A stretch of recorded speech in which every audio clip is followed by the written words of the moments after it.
Sunday, everyone.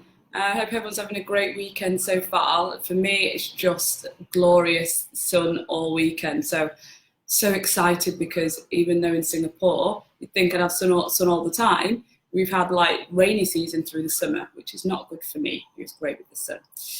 So I want to circle back to what today's topic is going to be about. If people join, you can leave questions at the end or just comment throughout, and I can help you with anything that I'm covering. But today I really want to talk about how we make decisions. And this is because it's something that it's really my strength to, be able to decide on things that I want. And I think I've used and learned over time some really helpful tools that have helped me develop that. And it is a skill that does need developing. But what I'm seeing showing up a lot with my clients as well recently is that they're having difficulties in making decisions. And there are so many decisions that we have to make every day. Decisions about whether we're going to take that job, whether we should leave our job, decisions about, are the people in our lives fueling us in a way that, we want them to support or fuel us. Decisions about how we move our body. Do we go to the gym today? Do we have a lazy day? And decisions, about whether we want to go to an event or, an invitation to go and do something and spend some time with friends over just having some time to yourself. So, hey, Lester. So, hey, as I go through and consider all the different decisions, that can be made. One of the things that's really important to understand is that it can feel really overwhelming and there can be more anxiety the bigger the decisions that we have to make. And that's just because when we have big decisions to make, there is a lot more fear around the consequences of making those decisions. So today I'm really going to talk about some things that are just very clear ways that you can understand why it's important to be very clear on how you make a decision, and then therefore, really to inspire you to be more trusting in yourself in making those decisions. So no matter what the decision is that you have to make, whether it's small or large, it's really important to look inside ourselves. So one of the first things that I wanted to talk about is how, as human beings, we forget that we're mammals of this earth. We look at ourselves as very different to other animals, almost like in a superior way. And we forget that we are actually, we're born with the same instincts. So we're animals out in the wild, they could be roaming around and know exactly what food to eat and what decisions to make, whether that is something that's poisonous or not. They can make that decision. Us as human beings have that instinct, and most of us have lost that along the way because obviously we're fueled with lots of information that makes those decisions for us. So a bit like, when you get used to using satellite navigation, you no longer think about, how am I going to make that journey today? Or, we no longer even use maps to help us make those journeys.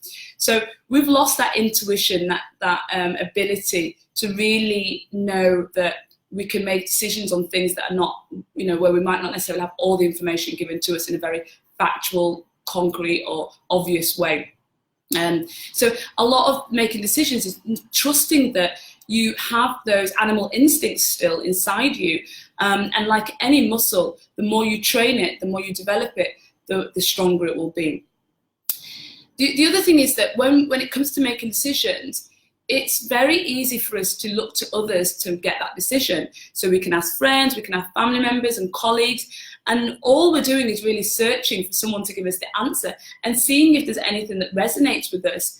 But a better way of doing that is, rather than being overwhelmed by lots and lots of noise that is out there by other people's decisions, which are sometimes based on not having all the information or generally based on what they would do in that situation, which is not necessarily what you should do, because obviously your situation and you are very different.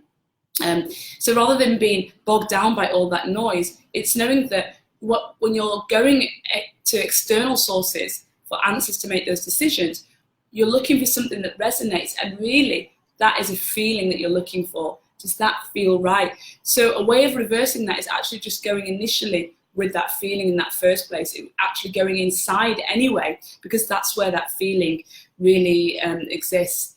And that really leads me to talk about that feeling inside. And the truth is, in all of this, is that the answers that we always have to any decision that we need to make lie within ourselves. So how we discover that is by going inside and really just kind of asking that question and just feeling into it, and taking away our rational minds, which can sometimes be very difficult, especially if you're strong left brainer and very analytical and, you know, very facts-driven person. It can be very hard to just take away the thinking mind, but to go inside and to actually just go and kind of just take a moment and just go, when you ask yourself the question about the decisions that you have to make, or the decision you have to make, and there are usually two options, right?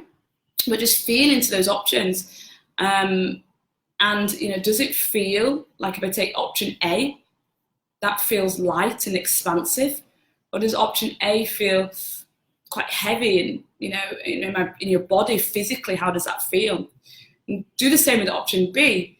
Ask yourself, well, if I went with option B and did this, how does that feel? And again, does that feel light and expansive, or does that feel quite heavy? And thinking into those decisions and switching off the thinking brain can really help you to train that muscle of intuition and instinct and confidence that you have that you actually always have the answer. So my best tool for you, which is, you know, a game changer for me in my life, and, you know, I've talked about this a lot, is meditation. Because meditation, that art of, you know, teaching yourself how to create space and concentrate on not thinking, but concentrate on just going within, and being okay without lots and lots of noise, and just by going in, that will really develop that ability that when you ask yourself those questions, you're able to go within and the answer is a lot more clearer.